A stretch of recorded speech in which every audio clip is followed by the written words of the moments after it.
खरं म्हणजे सत्ता कोणाच्या हातात असली पाहिजे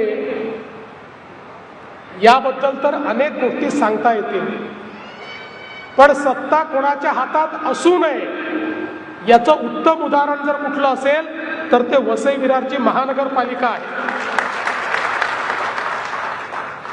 ज्या प्रकारे या महानगरपालिकेचा उपयोग हा केवळ एटीएम म्हणून करण्यात आला, एटीएम म्हणून केवळ आपला भ्रष्टाचाराच्या माध्यमातून आपली घरं भरण्याचं जे काम या महानगरपालिकेतून झालं, त्यामुळेच कुठेतरी या शहरांची जी परिस्थिती आहे ही आपल्याला अतिशय खराब अशा पद्धतीनं पाहायला मिळते. विकासाची जी गती MMR रिजन मधल्या इतर महानगरपालिकांची आपण पाहतो त्या तुलनेमध्ये सर्वात कमी गती आपल्याला या महानगरपालिकेची पाहायला मिळते. भ्रष्टाचार, गुंडागर्दी, लोकांना धमकावणं अशा अनेक गोष्टी वर्षानुवर्ष आपण या ठिकाणी पाहिल्या आणि जाणीवपूर्वक लोकांना एकीकडे अवैध बांधकाम करायला लावायचं आणि मग दुसरीकडे धमक्या द्यायच्या, त्या धमक्या देऊन पुन्हा निवडून यायचं. अशा पद्धतीनं एका अतिशय वाईट अशा पद्धतीची परिस्थिती या ठिकाणी आपल्याला पाहायला मिळते. खरं म्हणजे एक काळ आपण बघितलेला आहे, ही अशी एक मुंबईसाठी धडपडणारी अशा प्रकारची नगरी होती. केळी, दूध, भाजीपाला अशा सगळ्या गोष्टी या ठिकाणून यायच्या. मेहनत, प्रामाणिकपणा, स्वाभिमान या सगळ्या गोष्टी या ठिकाणी होत्या. पण कालांतराने जेव्हा या ठिकाणी दहशतीचं राज्य तयार झालं आणि त्यातून मग हे शहर, ही महानगरपालिका, हे सगळं क्षेत्र वेगळ्याच करण्याकरता ओळखायला जायला लागलं. या ठिकाणी खून, मारामाऱ्या, दरोडे, वेगवेगळ्या प्रकारचे धंदे, रेती माफिया, टँकर माफिया, रॉकेल माफिया यांचे एक राज्य आपण अनेक वर्ष या ठिकाणी पाहिलं. सामान्य कष्टाळू माणसाला जगणं देखील मुश्किल झालं. अशा प्रकारची अवस्था आपण या ठिकाणी बघितली.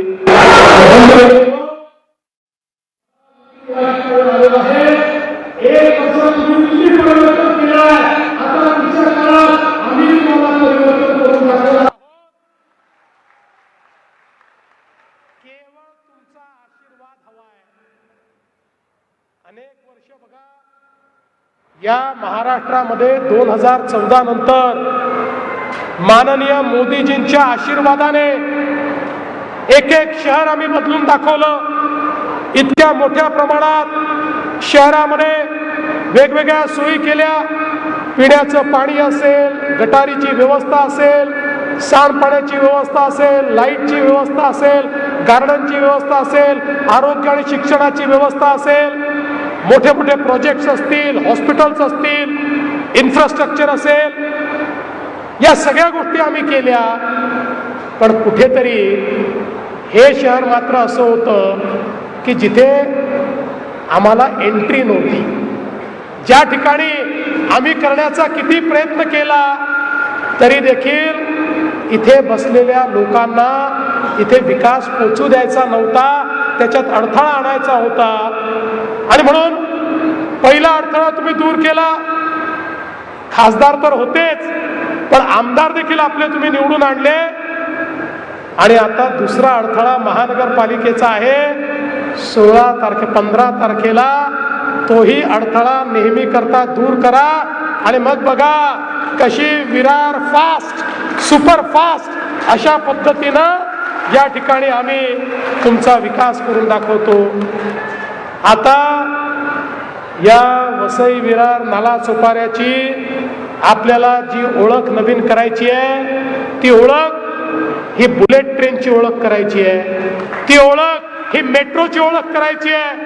ती ओळख ही भाईंदर पासनं विरार पर्यंत, उत्तम ते विरार हा सागरी महामार्ग तयार करून या ठिकाणी ही ओळख आपल्याला तयार करायची आहे.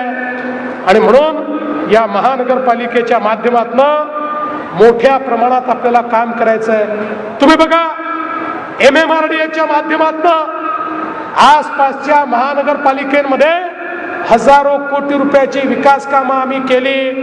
आता त्याच MMRDAला या वसई विरार नाला सोपाऱ्यामध्ये या ठिकाणी आम्हाला कामाला लावायचं आहे आणि महानगरपालिकेसोबत त्यांचाही पैसा इथल्या इन्फ्रास्ट्रक्चरवर लावून मोठ्या प्रमाणात परिवर्तन आपल्याला करायचं आहे.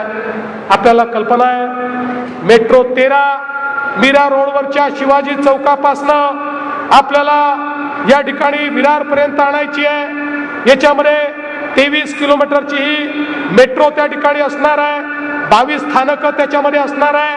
त्यामुळे थेट मेट्रोने मुंबई पर्यंत तुमची कनेक्टिव्हिटी ही या निमित्ताने आम्ही करणार आहोत. एक प्रकारे उत्तर पश्चिम अशा प्रकारची कनेक्टिव्हिटी ही आपण या ठिकाणी तयार करणार आहोत. एवढंच नाही तर मेट्रो सोबत आपली जी लाईफलाईन आहे, आपली जी सबर्बन रेल्वे आहे, लोकल ट्रेन आहे, यामध्येही मोदीजींच्या नेतृत्वामध्ये आपण मोठ्या प्रमाणात सुधारणा केल्या. स्टेशन्सवरच्या ॲम्युनिटीज वाढवल्या, स्टेशन्स लांब केले, जास्त डब्याच्या लोकल तयार केल्या, फ्रिक्वेन्सी वाढवली, नवीन सिग्नलिंग सिस्टीम तयार केला, MUTP 3च्या अंतर्गत नवीन मार्गिका त्या ठिकाणी तयार केल्या. पण आता त्याच्याही पुढे आम्ही एक गोष्ट करणार आहोत. आम्हाला लोक असं म्हणायला लागले की आमच्या लोकलने प्रवास करणाऱ्यावर तुम्ही त्या ठिकाणी अन्याय करता. आम्ही म्हटलं काय अन्याय? म्हणाले मेट्रोवाल्यांना इतके चांगले डबे, नवीन डबे, एअर कंडिशन डबे, स्वच्छ डबे, आणि आम्ही मात्र त्या ठिकाणी लोकलमध्ये लटकून जायचं. आणि मग केंद्र सरकारच्या सोबत माननीय मोदीजींच्या नेतृत्वात आम्ही हा निर्णय केला. केंद्रीय मंत्री आपल्या अश्विनी वैष्णवजींसोबत की 50% केंद्र सरकार, 50% राज्य सरकार देणार.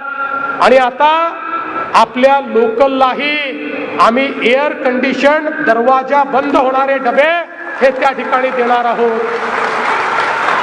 टाळ्या याकरता वाजवू नका, पुढच्या गोष्टी करता टाळ्या वाजवा. एअर कंडिशन बंद दरवाजे होणारे डबे दिल्यानंतरही सेकंड क्लासच्या तिकिटात 1 रुपयाची देखील वाढ आम्ही करणार नाही. हा निर्णय देखील आपण घेतलेला आहे. त्यामुळे एकीकडे ट्रेनची कनेक्टिव्हिटी तुम्हाला आम्ही देणार आहोत आणि दुसरीकडे मुंबईशी कनेक्टिव्हिटी आम्ही देतो. तुम्हाला माहिती आहे आता बांद्रा वर्सोवा लिंक आपली या ठिकाणी जवळपास पूर्ण होते. वर्सोव्यापासनं दहिसरपर्यंत, दहिसरपासनं भाईंदरपर्यंत आपला कोस्टल रोड आता सुरू झालेला आहे, जो पुढच्या 3 वर्षात आम्ही पूर्ण करणार आहोत. आणि आता आपण जपान सरकारच्या मदतीनं उत्तनपासनं म्हणजे मीरा भाईंदरच्या उत्तनपासनं विरार पर्यंत एक कोस्टल रोड तयार करतो, ज्यामुळे तुम्ही थेट मुंबई पर्यंत 30 ते 35 मिनिटांमध्ये आपल्या गाडीने पोहोचू शकाल. अशा पद्धतीनं ट्रॅफिक लेस, कुठलाही ट्रॅफिकचा अडथळा नाही, अशा पद्धतीनं आपण या ठिकाणी ही सगळी कारवाई करतो. आणि एवढंच नाही तर आपल्याला माहिती आहे विरार पासनं अलिबाग पर्यंत एक मल्टी मॉडेल कॉरिडॉर आपण तयार करतोय. 60,000 कोटी रुपयाचा कॉरिडॉर, ज्यामुळे एक नवीन कनेक्टिव्हिटी तुम्हाला मिळणार आहे आणि आपल्या या सगळ्या एरियाचं डिकंजेशन या कनेक्टिव्हिटीमुळे होणार आहे. आणि या कनेक्टिव्हिटीला वेगवेगळ्या ठिकाणी आपण अशी कनेक्टिव्हिटी दिली आहे की त्यातनं मोठ्या प्रमाणात आपल्याला ट्रॅफिकचा प्रश्न जो आहे तो सोडवता येणार आहे. आपल्याला कल्पना आहे पुढच्या काळामध्ये आपली बुलेट ट्रेन येते.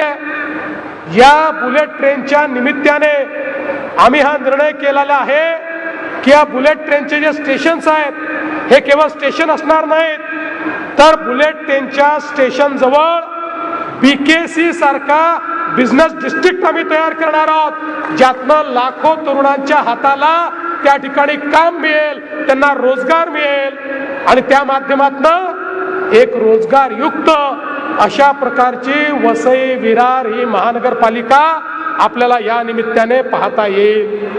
बंधू भगिनींनो, सगळ्यात महत्वाचं आपलं हक्काचं घर आहे. या ठिकाणी काही बिल्डर आणि काही सत्ताधारी यांनी मिळून मोठ्या प्रमाणात अनधिकृत बांधकाम केलं आणि आता तिथे राहणारा व्यक्ती भोगतोय. कधी सुप्रीम कोर्टातनं ऑर्डर येते, कधी अजून कुठल्या कोर्टातनं ऑर्डर येते आणि त्या ठिकाणी त्याच्यावर तलवार पडते. पण आता आम्ही नवीन क्लस्टरची पॉलिसी तयार करतो. या ठिकाणी एकही गरिबाचं घर आम्ही तुटू देणार नाही. गरिबाला त्याच्या घराला नियमित करण्याकरता आम्ही पॉलिसी आणू आणि त्या पॉलिसीच्या माध्यमातून हे जे यांचं अनधिकृत पाप आहे ते पाप आम्ही अधिकृत अशा प्रकारच्या इमारतींमध्ये परिवर्तित करण्याचं काम करू. हे इतके हुशार आहेत. इतके वर्ष महानगरपालिका निवडणुका आल्या की तुम्हाला घाबरवतात. तुमचं पाणी बंद करून टाकू, तुमचं घर पाडून टाकू, ते आले तर तुमचं घर पाडून टाकतील.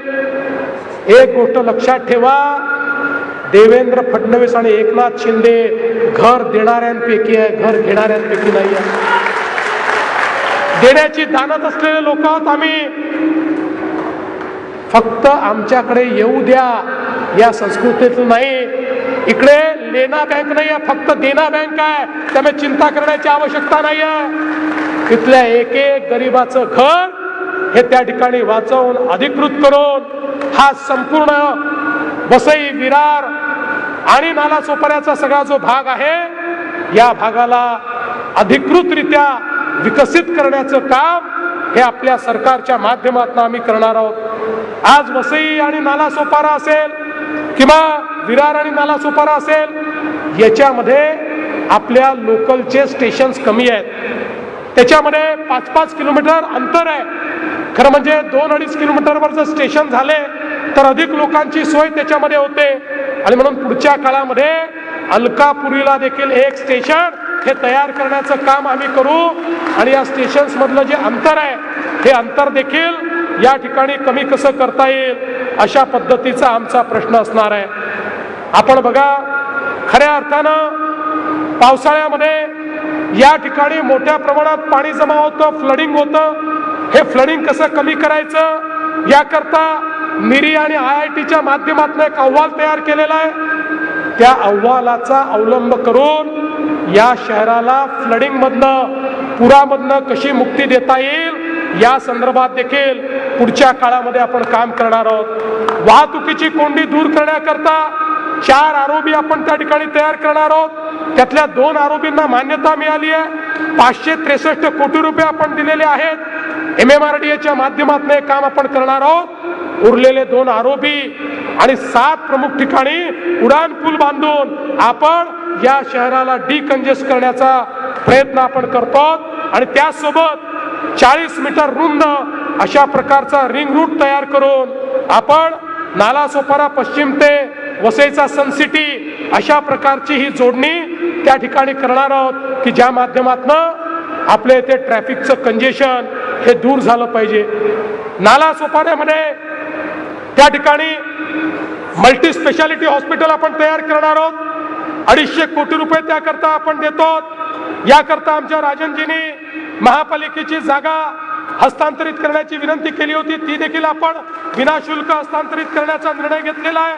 आमच्या खासदार साहेबांनी देखील मोठा पाठपुरावा केला आणि त्यासोबत आपल्याला मी सांगितलं की या ठिकाणी नालासोपारा पश्चिम आणि वसई रोड पश्चिम इथे आपण मोठ्या प्रमाणात आमच्या बेरोजगार तरुणांना त्या ठिकाणी रोजगार मिळाला पाहिजे म्हणून व्यवस्था उभी करणार आहोत. विरार पश्चिम मध्ये 65 कोटी रुपयाचा ITI आपण तयार करतो, ज्यामुळे आमच्या तरुणांच्या हाताला काम मिळेल, त्यांना कौशल्य मिळेल आणि या माध्यमातून या शहराचं चित्र बदलायचं काम आम्ही करतो. आपल्याला कल्पना आहे, इथली एक अजून मोठी समस्या आहे पिण्याच्या पाण्याची.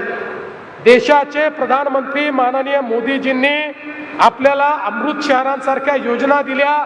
सांगितलं प्रत्येक शहरामध्ये त्या ठिकाणी पिण्याचं पाणी रोज मुबलक आलं पाहिजे. प्रत्येक शहरामध्ये भुयारी गटार योजना असली पाहिजे. सांडपाण्यावर प्रक्रिया झाली पाहिजे. STP असलं पाहिजे.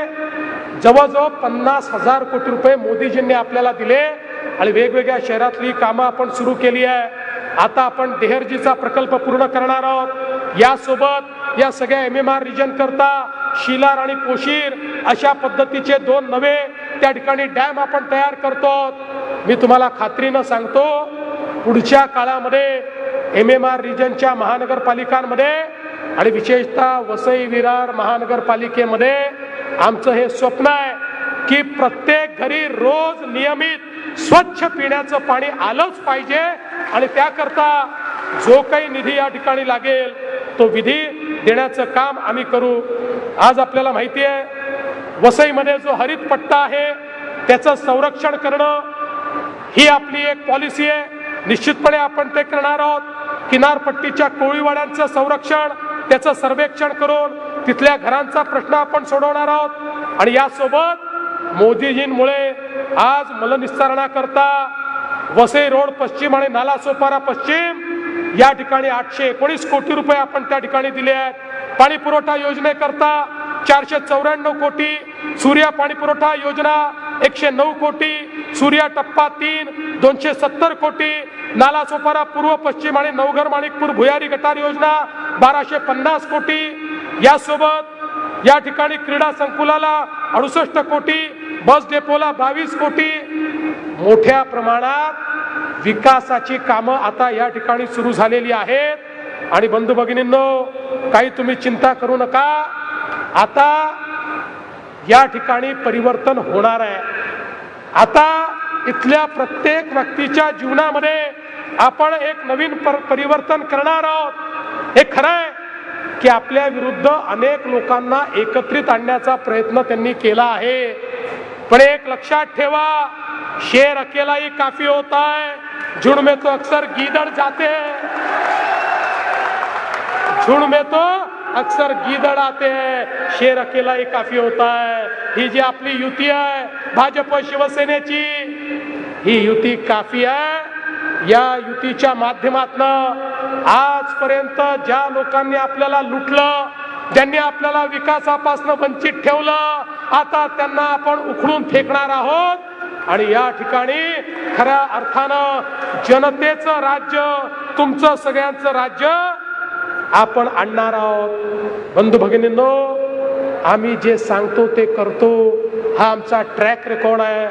तुम्ही बघा ज्यावेळी आपल्या महाराष्ट्रामध्ये विधानसभेमध्ये तुम्ही सगळ्यांनी भक्कम पाठिंबा दिला आणि एक अभूतपूर्व अशा प्रकारचं मॅन्डेट आम्हाला मिळालं, त्यावेळी अनेक लोक म्हणायला लागले आता या महायुतीवाल्यांना इतक्या जागा मिळाल्या की आता हे पहिलं काम करणार लाडकी बहीण योजना बंद करणार।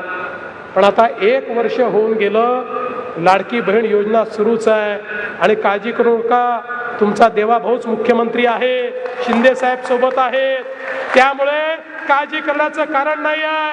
ही योजना सुरूच राहील, ही योजना बंद होणार नाही। पण या ठिकाणी आमच्या सगळ्या आमदारांना मी एवढं सांगू इच्छितो की आपण सगळ्यांनी आता ही महानगरपालिका निवडून आल्यानंतर माझ्या लाडक्या बहिणींना केवळ लाडकी बहीण ठेवू नका। आता मोदीजींनी लखपती दीदीचा कार्यक्रम आणलेला आहे, त्यामुळे आता माझ्या लाडक्या बहिणींना लखपती दीदी बनवा। आतापर्यंत महाराष्ट्रामध्ये 50 लाख लखपती दीदी बनल्या। आता पुढच्या 4 महिन्यामध्ये लखपती दीदींचा आकडा 1 कोटीवर पोहोचणार आहे। मी पुढच्या वेळेस आलो की तुम्हाला विचारणार आहे, या नगरसेवकांनाही विचारणार आहे, माझ्या किती लाडक्या बहिणींना तुम्ही लखपती दीदी केलं, याच्या आधारावर तुमचं पुढचं मूल्यमापन करणार आहे। आणि म्हणून बंधू भगिनींनो ही परिवर्तनाची वेळ आहे।